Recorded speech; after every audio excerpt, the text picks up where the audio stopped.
I talk a lot about weeds in a lot of other recordings, and I will continue to talk about weeds. I'm fascinated with them, and I think they're really, really important to understand. They're plants that we don't plant. They show up, and they tend to give us a lot more information about our bodies and about our environments than we give them credit for, because we are have been taught that they're enemies. They are something that we're supposed to fight against, or that I think even biblically we have extracted certain ideas that somehow a weed is evil or evidence of evil, and so we're given license to rip it out and fight with it. So we see a lot of supported within the Christian model, the idea of pouring chemicals on the ground, um, and these monocultures that we create for what we want to grow for food or for pleasure. So today I want to talk about one aspect of weeds that I actually see brought up a lot in the herbal world that I have been immersed in for a long, long time.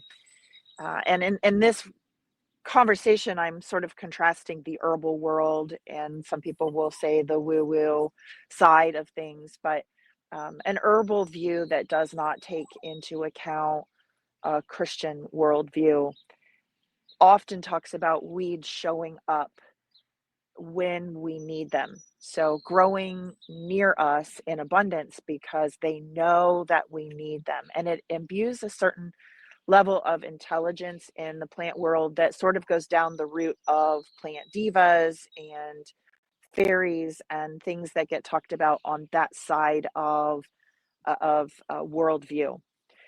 And the trouble is that from a Christian standpoint, that becomes something that many Christians will just toss out wholesale.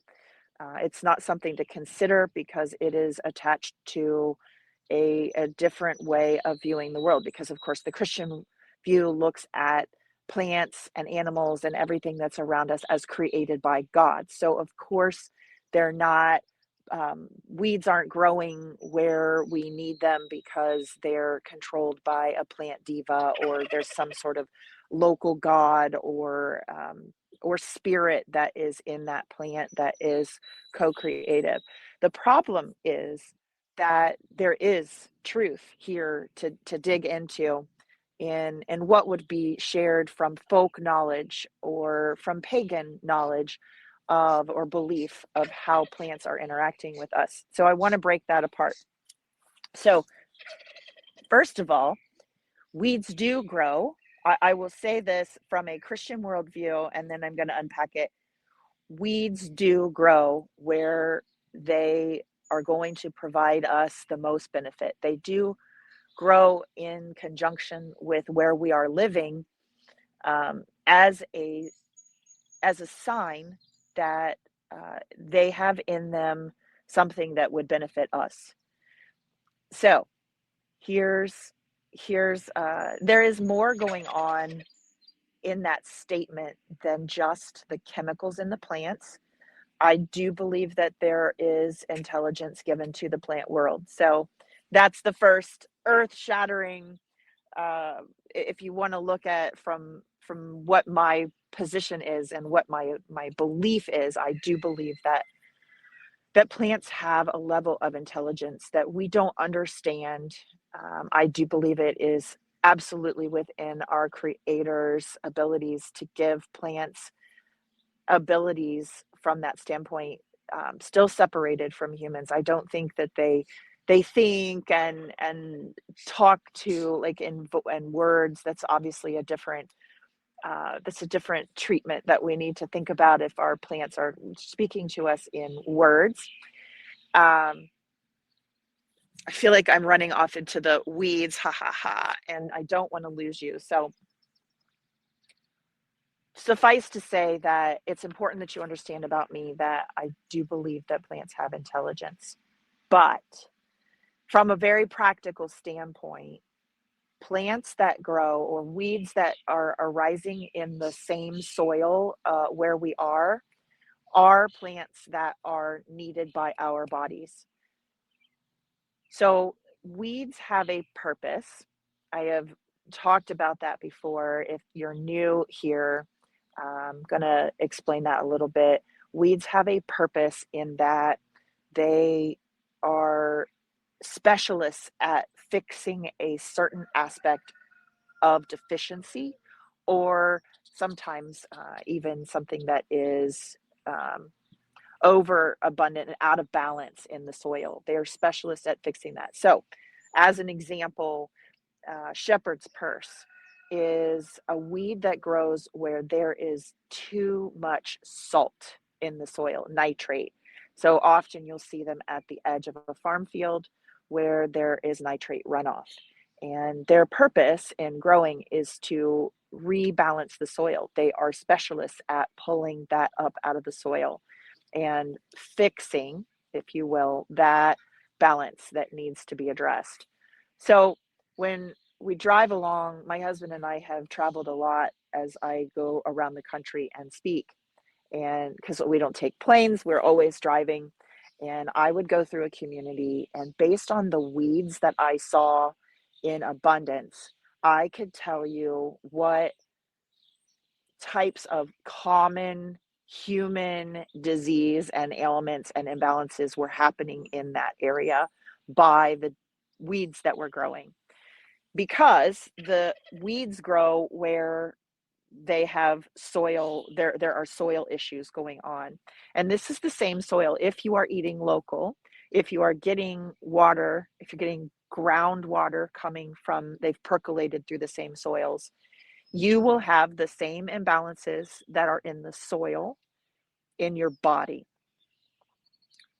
So the weeds that are there to address imbalances in the soil in your local area are going to address imbalances in your body. So throughout Ohio, I see a lot, we have a lot of compacted heavy soils and wet, boggy places. And I see a lot of teasel growing, and teasel root is really good for breaking up uh, congestion in the kidneys.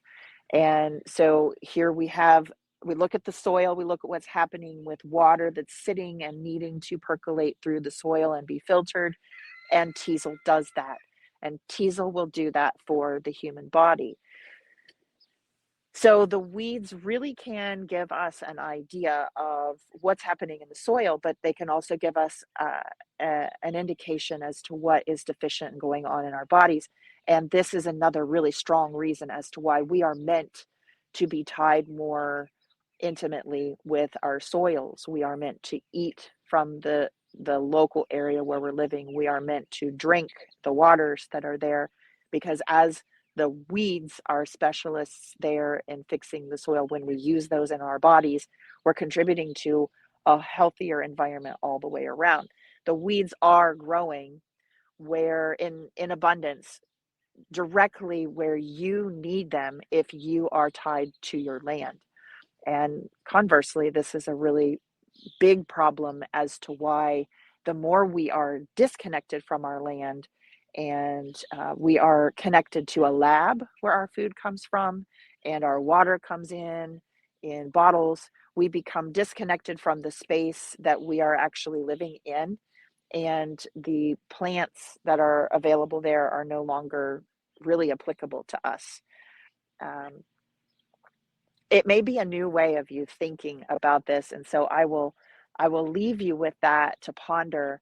But the weeds are not just there in our environment because we have something evil going on, or there's um, a reason we need to go out and fight evil or fight the devil who has planted evil weed seeds.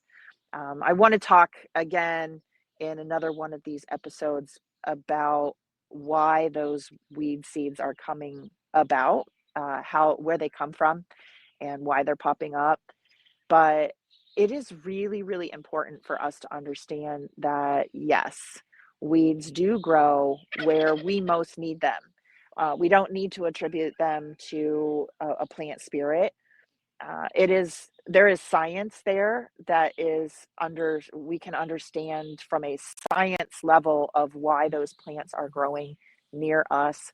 And in applying them to our bodies, we likely will be able to address imbalances that are causing disease in our body very simply. We can eat our way out of problems by addressing the soil health for our vegetables and ensuring that our groundwater is safe and clean.